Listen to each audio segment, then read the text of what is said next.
السلام علیکم دوستو، میں ہوں مجتبیٰ اور آپ دیکھ رہے ہیں مجتبیٰ علی ٹی وی یوٹیوب چینل۔ دوستو آج کی اس ویڈیو میں آپ کو دنیا میں موجود ڈوگز کی 7 سب سے حیران کن بریڈز کے بارے میں بتاؤں گا۔ تو شروع کرتے ہیں اپنا کاؤنٹ ڈاؤن۔ نمبر 7 بگلنگٹن ٹیرر۔ دوستو ڈوگ کی اس بریڈ کو دیکھ کر آپ واقعتاً کنفیوز ہوں گے کہ یہ ڈوگ ہے یا شیپ۔ دوستو اس ڈوگ کے جسم پر موجود بھورے بال اس ڈوگ کی جسامت و خوبصورتی میں اضافہ کرتے ہیں اور اسے ڈوگز کی تمام بریڈ سے یونیک بناتے ہیں۔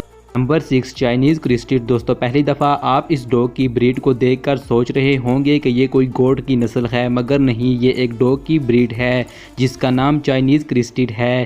یہ ڈوگ کی بریڈ اپنے چہرے اور پاؤں پر موجود سفید بالوں کی وجہ سے بہت یونیک اور حیران کن لگتی ہے۔ نمبر 5 ڈینڈی ڈنمونٹ ٹیرر۔ دوستو اس ڈوگ کو دیکھ کر کیا آپ کو ڈر لگتا ہے؟ کمنٹ میں ضرور بتائیے گا۔ یہ ڈوگ کی بریڈ اس لیے حیران کن ہے کیونکہ اس کی ٹانگیں بہت ہی چھوٹی ہوتی ہیں اور یہ ڈوگ جتنا بھی بڑا ہو جائے بچہ ہی لگتا ہے۔ نمبر 4 نیپولین ماسٹیف۔ دوستو یہ خوفناک دکھنے والا ڈوگ ایک اٹیلین نسل کا ہے۔ اس ڈوگ کو کین ڈا پریسا بھی کہا جاتا ہے۔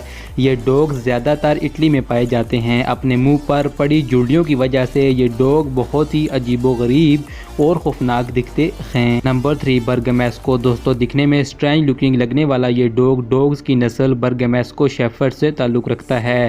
یہ جانور اپنی حیرت انگیز نسل اور جسامت کی وجہ سے بہت یونیک ہے۔ اس ڈوگ کے جسم پر موجود لمبے لمبے بال اس ڈوگ کو بہت ہی حیران کن اور خوبصورت بناتے ہیں۔ نمبر 2 پولی۔ دوستو یہ لمبے بال اور نایاب جسامت والا حیران کن ڈوگ پوپ کے نام سے بھی جانا جاتا ہے۔ دوستو اس ڈوگ کے جسم پر موجود بال اس کو ڈوگز کی تمام بریڈ سے الگ بناتے ہیں۔ اس بریڈ کے ڈوگ بہت ہی وفادار اور فاسٹ ہوتے ہیں۔ نمبر 1 ایکسولوٹس جونٹلی۔ دوستو یہ ڈوگ کی نسل بہت ہی نایاب ہے۔ مجھے یقین ہے کہ ایسا ڈوگ آج سے پہلے آپ نے کبھی نہیں دیکھا ہوگا۔ اس ڈوگ کی جسامت بہت ہی عجیب و غریب ہوتی ہے۔ ایسا لگتا ہے جیسے بالوں کے بغیر کوئی لومڑی یا گیدڑ ہو۔ اس ڈوگ کے جسم پر کوئی بھی بال نہیں ہوتے، اسی وجہ سے یہ ڈوگ ڈوگز کی تمام بریڈ سے یونیک لگتا ہے۔